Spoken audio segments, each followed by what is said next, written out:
murakoze cyane. Teme uyu munsi dufite iravuga ngo Mwuka Wera mufasha wacu. Hari igihe mu buzima bwacu twibaza se Mwuka Wera tumariye iki?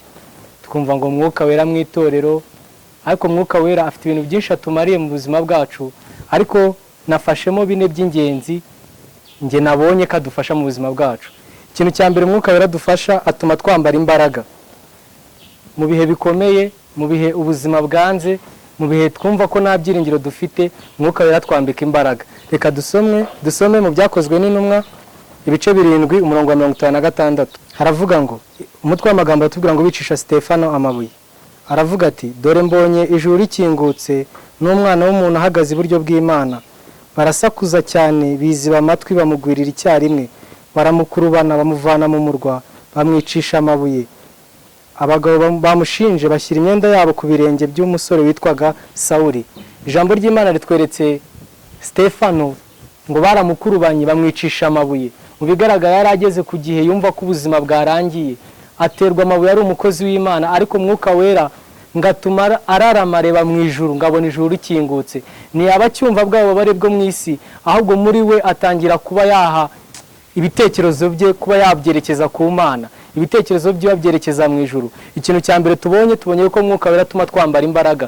Igihe ubuzima bwanze, Mwuka Wera twambika imbaraga. Igihe tubona nta byiringiro, aturemera ibyiringiro.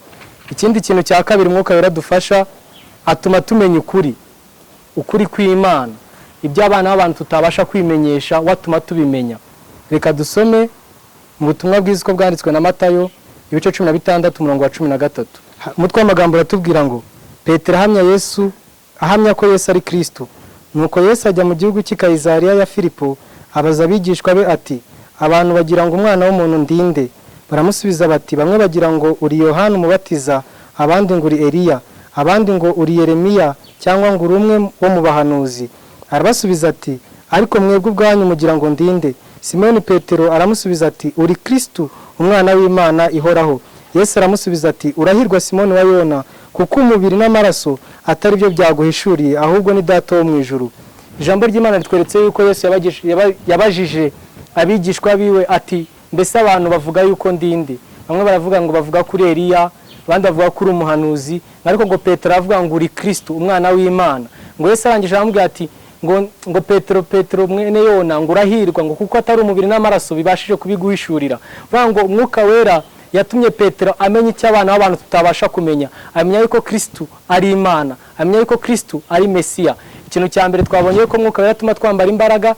Icya kabiri tumenye yuko atuma tumenya ukuri. Noneho icya gatatu Mwuka Wera dufasha, atuma twambara imbaraga zidasanzwe, cyangwa se twakita nka super power, kuba hejuru y'ubutware bwa Satani. Umwuka Wera atuma tubasha gukora ibyo abana b'abantu bashobora gutekereza bakumva yuko bidashoboka. Reka dusome mu byakozwe n'intumwa ibice 3 umurongo wa 6.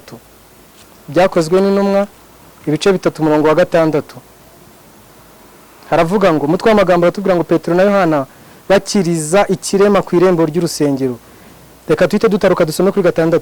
Petero aramubwira ati, ifeza n'izahabu ntabyo mfite, ahubwo icyo mfite ndakiguha. Mu izina rya Yesu Kristo w'i Nazareti, haguruka ugende. Maze amufata ukuboko kw'iburyo, aramuhagurutsa. Uwo mwanya ibirenge bye n'ubugombambari birakomera. Arabadaduka, arahagarara, aratambuka, yinjirana nabo mu rusengero. Atambuka yitera hejuru ashima Imana. Mu bigaragara, kuba mu buzima busanzwe wabwira ikirema cyamugaye ngo haguruka ugende, ntago abantu babyumva. Ntago ugize ugikora surgery, ntago wigize ugitera tije, ariko kubw'imbaraga z'Imana, kubwa Mwuka Wera, ngo Petero na Yohana bamubwira ati, feza n'izahabu ntabyo dufite, ngo ariko ngo icyo dufite turakiguha, ngo mu izina rya Yesu Kristo haguruka ugende. Vuga ngo Mwuka Wera atuma tugira imbaraga zidasanzwe. Mwuka Wera atuma tuba hejuru y'ubutware bwa Satani. Ikintu cya kane Mwuka Wera dufasha, Mwuka Wera atuma habaho ububyutse, icyo twakita revival. Ububyutse, abantu bakagira imbaraga z'Imana, abantu bakanyoterwa kumenya Imana, abantu bakagira ishyaka ryo kuvuga ubutumwa bw'Imana ahantu hose. Reka tubisome mu byakozwe n'intumwa igice cya 1 umurongo wa 6. Haravuga ngo, nuko bamaze guterana baramubaza bati, mbese mwami, iki nicyo gihe wenda kugaruriramo ubwami mu Bisiraheli?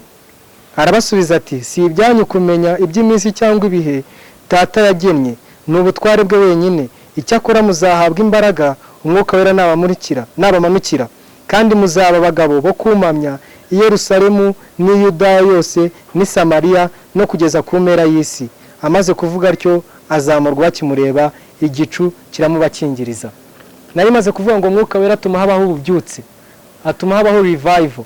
Mu bigaragara abigishwa bo bashakaga kumenya igihe Kristo azagarurira ubwami bwe mu isi, nabo bagafata imyanya y'icyubahiro, ariko Kristo yababwiye icyo abakeneyeho. Yarababwiye ati icyakora muzabagabo bo kumamya umwuka wera nabamanukira, muzamamya i Yerusalemu, i Siriya ndetse n'i Samariya. Mu bigaragara umwuka wera niwe first point cyangwa se niyo ntangiriro y'ububyutse mu buzima bwacu. Koko dukomeze tujye dusenga dusaba ngo Imana iduhe umwuka wera ajya akomeza kudufasha muri byose, kandi kirushijeho tujye dukunda kumwumvira. Tujye dukunda kumwumvira kuko niwe uzahindura ubuzima bwacu, niwe uzahindura imibereho tubayeho. Hari ikibazo dushaka kwibaza dusoza ngo ese umwuka wera nanjye ndamwemerewe? Dushaka kukibaza icyo kintu. Ese umwuka wera nanjye ubwanjye ndamwemerewe? Ariko umwuka wera buri wese aramwemerewe. Reka dusome mu byakozwe n'intumwa. Uyu munsi twakunze ibyakozwe n'intumwa cyane, 2:17. Haravuga ngo Imana iravuze iti, uko niko bizaba mu minsi y'imperuka, nzasuka ku mwuka wanjye ku bantu bose. Mu bigaragara ijambo ry'Imana tubwiye ko Imana izasuka ku mwuka wayo ku bantu bose, nta numwe itoranyije, nta numwe yimye mwuka wera. Twese turamwemerewe, twese twemerewe kumuhabwa. Imana ibahe umugisha muri byose. Icyo nabifuriza nanjye niyifuriza, mureke dukomeze tuyoborwe n'umwuka wera mu byo dukora, dukomeze tuyoborwe n'umwuka wera, tujye tumwumvira ntitukamutuke. Imana ikomeze ibahe umugisha. Nk'uko murambibabwira nawo ndiwe ntacyo ndicyo, mwakoze kubana natwe. Mukomeze mugaragaze urukundo ahantu hose tuba, tugaragaze umwuka wera koko niwe utuma twera imbuto. Reka imbuto z'Imana zigaragarire buri wese utubona. Dusenge kugira ngo n'amagambo Imana yabibe ku nkingi y'imitima yacu.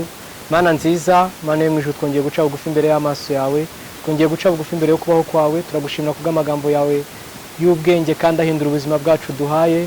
Reka tuyagenderemo, reka tubere umurengezi muri byose.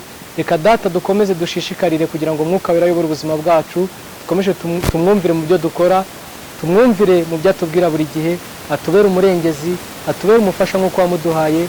Icyubahiro ni icyawe Yesu Kristo wakoze. Amen. Like, share na comment kugira ngo ubutumwa bw'Imana bukomeze bugere kuri buri wese. Mwakoze. Shalom shalom, ndabakunda.